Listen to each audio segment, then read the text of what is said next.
Let's pull up this next story. This was crazy this morning. So New York Post employee responsible for vile and reprehensible content on the website and Twitter accounts. This looked like a hack at first. No one say based. No one say based in the chat. No one say it. In reference to the school one specifically, the rest of them were kind of freaky. But there was one post where they said to arrest the teachers' unions or something. But here's the story. This morning, you know, I'm preparing my segment. I usually record around 9 or so. And then all of a sudden, I see the New York Post tweet out a call to end the life of a particular politician. I'm trying to be very careful because this is crazy stuff. And that apparently Ben Shapiro wrote it. And it was taken down within a few minutes. It was archived. A bunch of other posts popped up where there were calls for death on many other politicians. And then one of them that you're referring to, Jack, said to arrest teachers' unions. And you were like, okay, well, you know. Case by case basis. Yeah. I think there was but it turns out to have been a rogue employee. I think there was not actually Chris Rufo. Yeah, I think there were some real stories mixed in with some of the fake ones because I'm reading this one. And this one the headlines were fake. This one seems, well, this headline seems real. Man shoved 8-inch deodorant can up his butt, left it in there for 3 weeks. And it's a picture of Adam Kinzinger. No, that's not part of it. See, the trick here is the headline was real, but that wasn't actually Adam Kinzinger. The photo you could see his photo on it. Right, so a lot of memes started getting made that people may have so that thought. wasn't Adam. Like I thought that was actually legit of Adam Kinzinger, but I guess I'm wrong. Someone put his picture there. They put his picture there, right? But the problem is now is that when you look at some of the crazy news that's come out just in the last 48 hours, you're like, wait, is this another hack or is this a real one now? Yeah, the Adam Kinzinger one had me believed. Yeah, but that one was from a long time ago. I think it was like September or something. The real story. But this is a rogue employee did this, and the question is why? Why? Were they Democrat? I mean, they live in New York City, honestly, and I don't have any inside info on this, but I do know people at the Post, but I think this was probably just like a work-related thing. Seems to me like somebody was just disgruntled at work, had access. But it was overwhelmingly right-wing targeting the left. But and did you see Hochul's campaign is using it as legitimate? Yeah. So let me just stress this.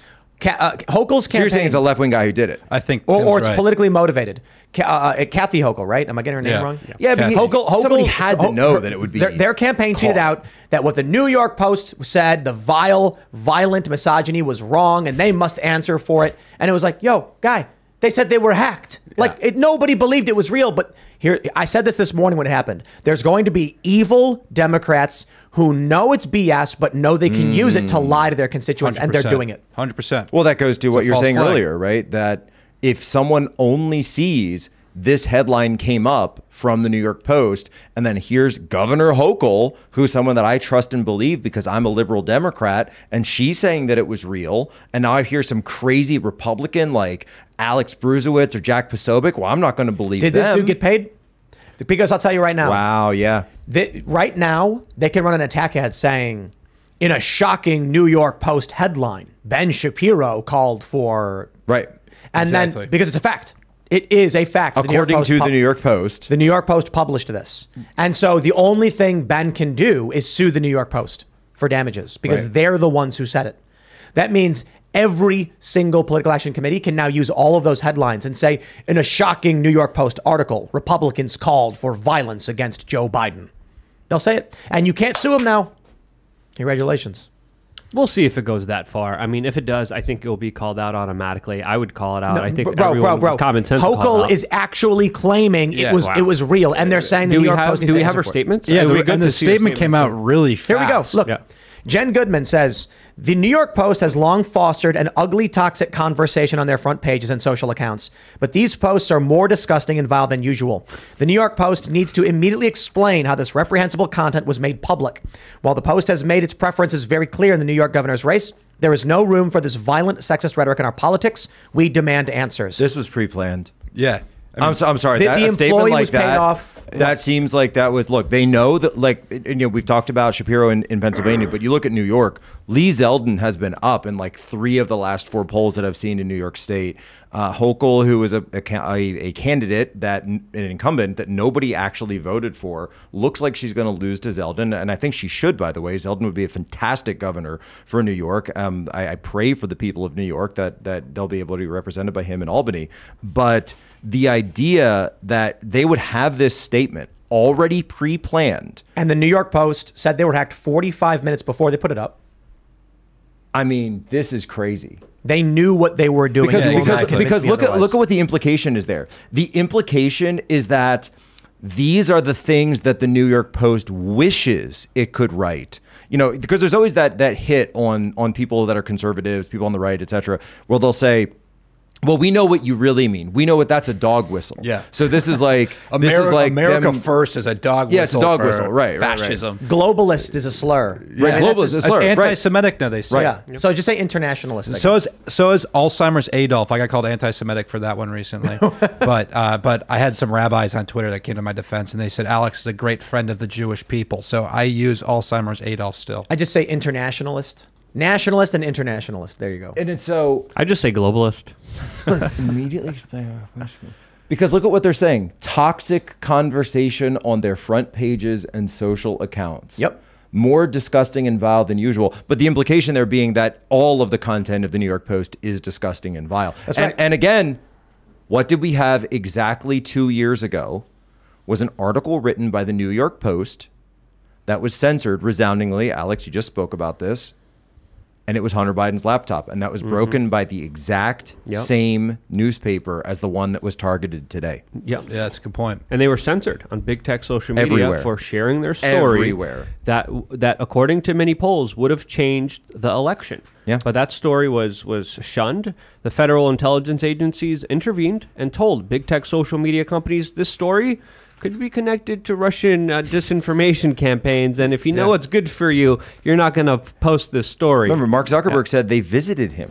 They visited Mark Zuckerberg and told him Yeah. that there was going to be Russian disinformation, which specifically to this story, when the FBI knew for a fact after interviewing Tony Bobolinsky that it wasn't a Russian disinformation story. They knew it was true. Well, they they already had had the verified it with Tony. And they already had the laptop in their possession. Yeah, they interviewed Hunter Biden's business partner who came there and verified that the laptop was real, and they still went around the big tech social media companies saying, don't run this. Yeah. Jack, that's crazy. They went and arrested, 12 pro-lifers?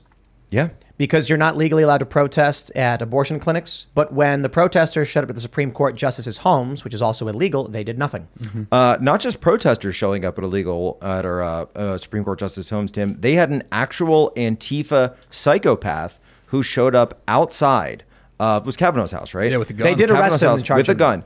They arrested him after he turned himself in by calling his sister and then calling 911. Right. He was there with zip ties, with a backpack, with duct tape. I believe he wanted to capture, potentially torture Kavanaugh and his family, his daughters. And he said specifically that this was because of the Dobbs decision and because of his Second Amendment positions. He flew all the way from California to do this, which very interested to how he purchased the weapons, etc. But when Alito came out recently and said the Dobbs leak led to assassination threats, MSNBC and their viewers were attacking him for saying that because, and this goes to your point earlier, they don't even know that this happened. They don't even know I disagree. that there was assassination attempt. I think they are evil people, and they don't care. Oh, I'm talking about the followers. Yeah. Yeah. The audience. So again, there's this tweet Aiden Paladin put out on Twitter where she's like, here's citation, all these studies showing that the leftism is dominated by envy, hatred, violence, greed. And I'm like, just like every communist since the history of communism. Yeah, it sounds about right. The problem is that people keep thinking that there's a left and that they want to be on the left, but they're looking at a cult of violent extremists thinking that represents true leftist values. Yeah, and there's also a lot of mental disorders and radicalization that happens because of big tech social media censorship and the echo chambers it creates with its algorithm. And the man that you were just describing, I just looked up the story. He said that he was there to kill the Supreme Court justice, to specifically take him out and to ruin him because of the disinformation, because of the propaganda, because of the psychological warfare that's happening right now in our political system that is literally pushing people to try to assassinate other individuals because of wrongthink. That's crazy. Exactly. Also, almost 200 days later, we still don't know who leaked from SCOTUS. Yep. And there's no, is there even an ongoing investigation? It's almost like they can't find the leaker and they can't find the J6, pipe bomber. That guy still, but they can track down the 12, peaceful pro-life protesters. They can track down thousands of MAGA grandmas who showed up at the Capitol on January 6th. Yeah, if that was a conservative, we would have known in 2 seconds, and Yeah. they'd be behind bars by now. Absolutely. I have good news, though. I got good news, guys. Let's pull up this story from the Daily Wire. Schumer warns Biden on hot mic that Democrats are vulnerable in key state. Quote, "We're in danger." That's a crazy thing for someone to say, like, privately, we're in danger. You're in danger. Why? Because when the Republicans win, there's going to be inquiries. Maybe. I really don't think they'll do much. We'll see. But this is the story. They're basically talking about Pennsylvania. That seat, we're in danger in that seat. Schumer told Biden, adding a few months later, it's close, we'll see. So they're thinking that it's going to shift. Are you seeing the breaking news on Elon and Twitter? Yeah, What? it's official. It's not only is it official, but it says Elon, just 17 minutes ago, Elon has closed the deal and fired the CEO and CFO. Gone. Can we ring that bell? Let's ring go. the bell. Let's Ding, go. ding, ding, ding, Let's ding, go. ding, ding, ding. Alleluia. You know what we say to that? Na na na na. Na na na na. Hey, hey. Goodbye. Thanks for checking out this segment from the Timcast IRL podcast. But if you want to check out the full show live, tune in Monday through Friday at 8 p.m.